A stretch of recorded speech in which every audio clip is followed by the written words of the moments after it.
తినికనుంది.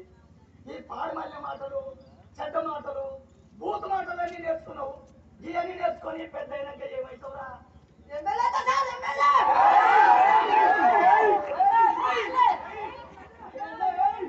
ఈ చెడ్డ మాటలు, బూతు మాటలు నేర్చుకొని ఎమ్మెల్యే ఎట్టయితావురా? పొద్దుగా లేచి టీవీ కూడా చూస్తే టీవీలో పొద్దుగా వార్తలు వస్తాయా? వస్తే ఆ వార్తలు ఏమొస్తుందో తెలుసా? ఏమొస్తాయిరా? అసెంబ్లీలో ఎమ్మెల్యేలు ఎమ్మెల్సీలు పచ్చి అబద్ధాలు మూతలు మాట్లాడతారు. ఓహో, నువ్వు ఆ టీవీలో వచ్చే బూతులు అబద్ధాలు గోల చూసి అట్లా మాట్లాడుతున్నావు బిడ్డ. మరి నేను ఎమ్మెల్యే కావాలంటే నాకు బూతులు వచ్చి ఉండాలి కదా, అంటే బూతులు వేసుకుంటా సార్.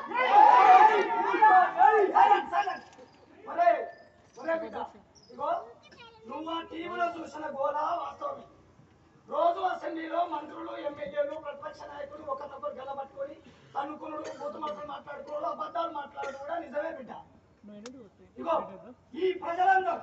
ఈ ప్రజలందరూ వాళ్ళను నమ్మి ఓట్లేసి గెలిపించి చట్టసభలకు, పార్లమెంటుకు, అసెంబ్లీకి పంపిస్తే వాళ్ళు పూటకో మాట, రోజుకో పార్టీ మారుతూ ఈ ప్రజలందరినీ పక్కదారి పట్టిస్తున్నారు బిడ్డ.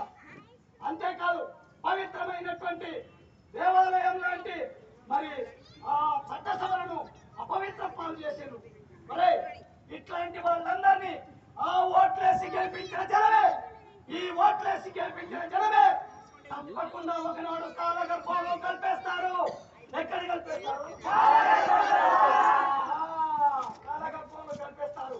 కానీ అదే అసెంబ్లీలు, అదే చట్టసభలు, అదే పార్లమెంటులో మన ప్రజలందరి కోసం ప్రజారంజకమైనటువంటి అనేకమైనటువంటి ప్రజల కోసం చట్టాలు తెచ్చినటువంటి కమ్యూనిస్టు బిడ్డలు, ఎర్రజెండా ముద్దు బిడ్డలు కూడా అదే అసెంబ్లీలో, పార్లమెంట్లో నడయాడిన బిడ్డ.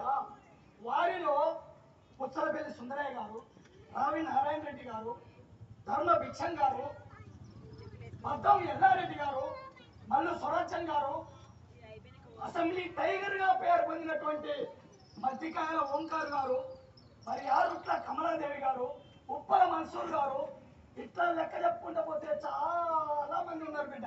అంతేకాదు నర్ర రాఘవరెడ్డి గారు, ఒరే సున్నం రాజయ్య గారు, గుమ్మడి నర్సయ్య గారు, మరి రాజమల్లి గారు, కుంజా బొజ్జి గారు, ఇట్లాంటి నాయకులు, మహామహులు, ఉత్తమోత్తమ కమ్యూనిస్టు నాయకులు, ఎర్రజెండా ముద్దు బిడ్డలు ఎందరో మన కోసం, మన ప్రజలందరి కోసం వాళ్ళ జీవితాలనే త్యాగం చేసిన బిడ్డ. అగో వాళ్ళలాగా గెలిపిస్తే చేస్తే అట్లాంటి వాళ్ళని గెలిపించాలి. అట్లా అవకాశం వచ్చి ఇవాళ అసెంబ్లీలో మన కోసం పోట్లాడుతున్న ఇద్దరు కమ్యూనిస్టు నాయకులు ఉన్నారు బిడ్డ.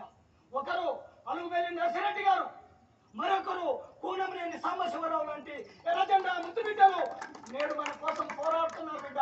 అగో వాళ్ళలాగా గెలిపించుకుంటే, ఓట్లేస్తే కమ్యూనిస్టులకే ఓట్లు వేయాలి, కమ్యూనిస్టులనే గెలిపించాలి.